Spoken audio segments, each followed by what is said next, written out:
So today, I'm doing a video. It's kind of the logical end of summer, right? And so my wife went back to work today as a teacher.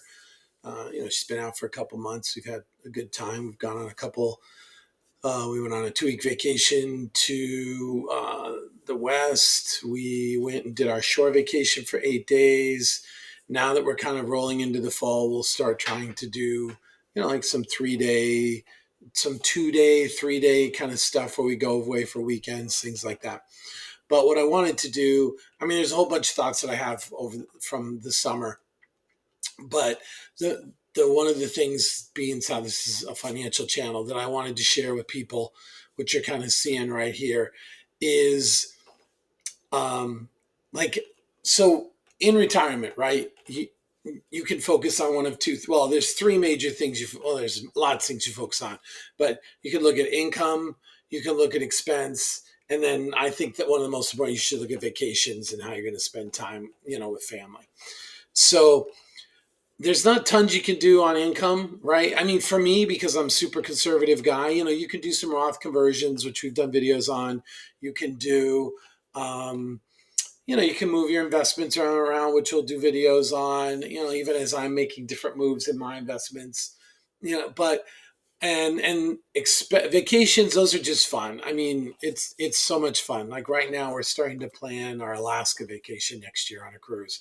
So that's going to be a lot of fun. And just being retired, we were even saying, hey, why don't we go there go there 4 days before the cruise, and we'll spend 4 days before the cruise. The bad news is the cruise departs from Vancouver, um, and there's just not a lot to do in Vancouver. So I don't know what we're going to do. We're going to still plan that. So anyhow, that's fun.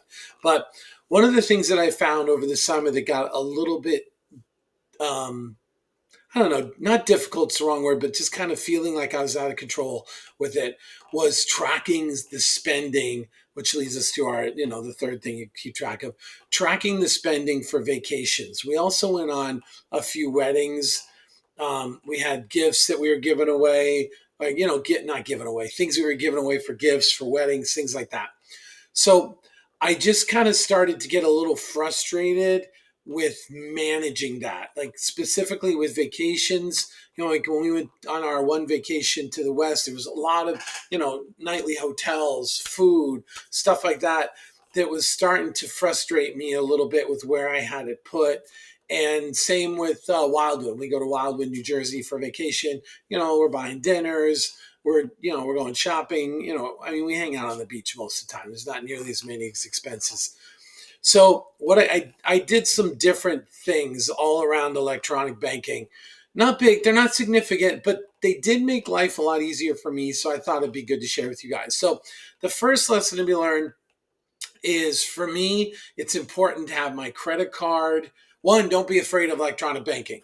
Like I do have a brick and mortar bank that I use, but what started me moving to an online bank, and like I said, it's a big one, but I don't want to tell people just because people watching this, but is it's a good idea, at least for me. So I did want a brick and mortar. I wanted a brick and mortar bank locally so I could go to support local.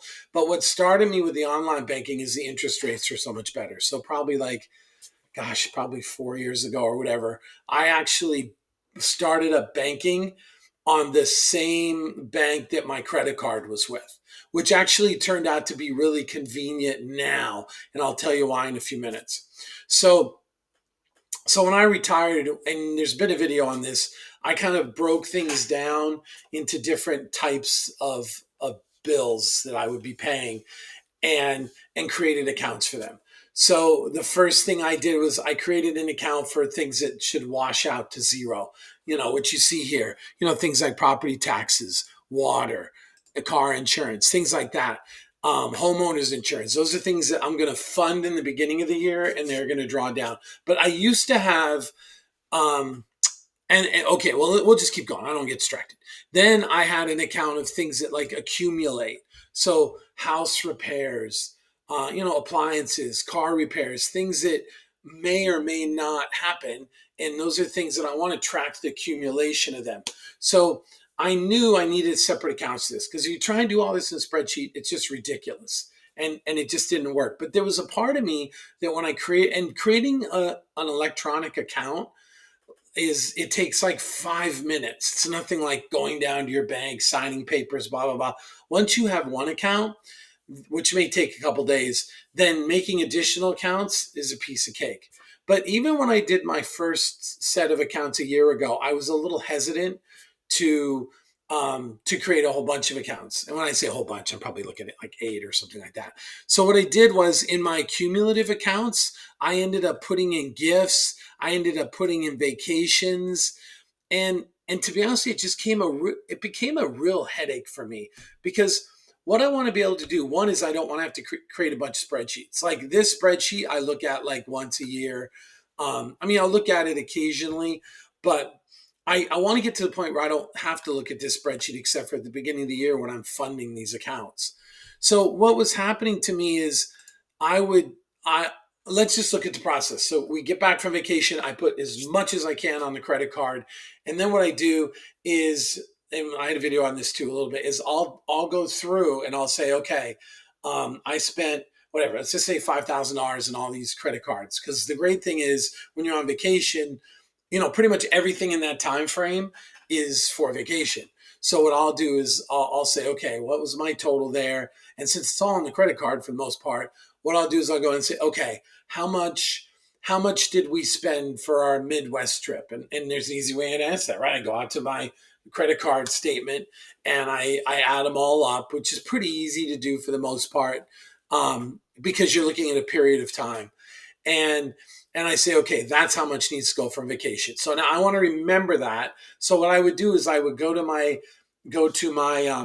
electronic banking. I would say, okay, transfer that amount of money from, at that point in time, it was this account because I had vacation rolled into these house kind of accounts. I would transfer that to checking. And the reason I transfer to checking is because I can put a memo in there. So I would say, Western Vacation, put it in, transfer it to checking with the memo. Then I would go into checking and pay the credit card bill from checking, all online. That whole process took me longer to explain it than it does to actually do it. But what would start to frustrate me is that, especially after we started taking vacations, is I really didn't have a grip on how much was in these accumulative accounts. So I wasn't sure when I looked at the house account, because I was doing some housework over the summer with electric and things, and I really didn't know. Just, I didn't want to go to the spreadsheet. I didn't want to have to go to the spreadsheet and have a list of all the things I took from it and figure out how much that left for housing. It was just too inconvenient. And so what I did was I said, how do I make that easier? Well, the obvious way to make it easier is to create some new accounts. So literally in like 10 minutes, if that, I went in and said, well, what are the things that have been a pain that I use a lot, especially now that I'm retired, especially in the summer? It was vacation. So what I did was I created a vacation account. That's why it's in blue. These two are in blue. Oops, sorry. Use the control key.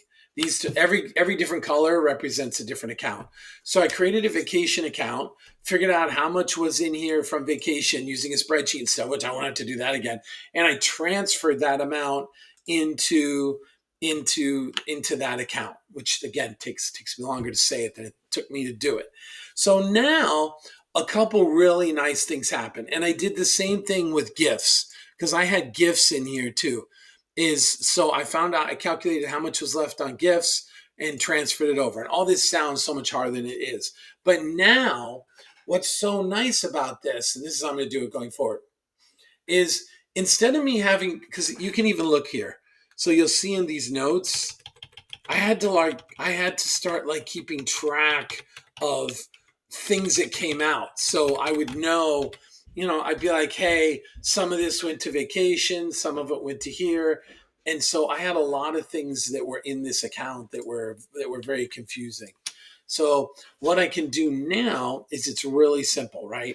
Is I know how much is in my cumulative accounts just by going online and looking in those accounts. I know how much I have left in vacation. I go in and look at those accounts. I know, and all this happened because when I created these accounts, we weren't doing as much in the way of vacation. We weren't doing as much in the way of gifts. So it seemed like an easy way to track. So I created an account for gifts to family now. I moved what was in here because I had tracked it. And I think I actually started. Let me see if I can show you how I started this here. And this is because of that silliness of screen sharing. I think I actually created, yeah. See, I started creating this and it just became unmanageable. So you would see what I would do is I would say, okay, what came from house, vacation, car, and gifts? And I would actually have to start putting these numbers in so that at the end of the year, I would know how much was when, how much was what, and how much it was. So I would know how much to fund those accounts at the beginning of the year. And it also was hard because I didn't know, am I overspending on vacation, which I would overspend. I don't care. I'll transfer money somewhere else. But it it was just too hard to keep track of all this stuff. So that was when I said, shine this, I'm going to create these new accounts.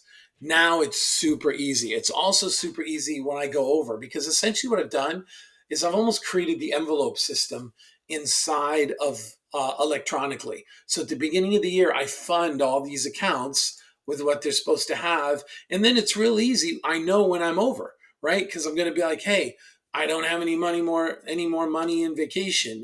Is that going to stop me from going on vacation? No, but at least now I have a distinct, easy checkpoint without keeping track of all my. I mean, you have to keep track a little bit of your spending, but I don't have to keep track of it in a spreadsheet somewhere because essentially this becomes the vacation envelope. This becomes the gifts envelope. And there was something in my head that felt like I shouldn't be creating all these accounts. But now that I've created them, it's kind of funny when you do the right thing and it just you all of a sudden you're like, oh, this is easy, this isn't hard to track. It'll be easy in the beginning of the year because I'll just be able to go to this spreadsheet and say, well, how much am I supposed to put in there for the beginning of the year? And then I'll look at what's in there and I'll stick in the difference between the two. Hopefully for vacation will always be zero and I can fully fund it because I want to spend all my vacation money every year. Theoretically, it should almost be one of those zero drawdown accounts. So what I wanted to tell you guys is the point of this video, because I always like to have some kind of point in how it made things easier for me. One, I don't like putting all these detailed transactions in a spreadsheet.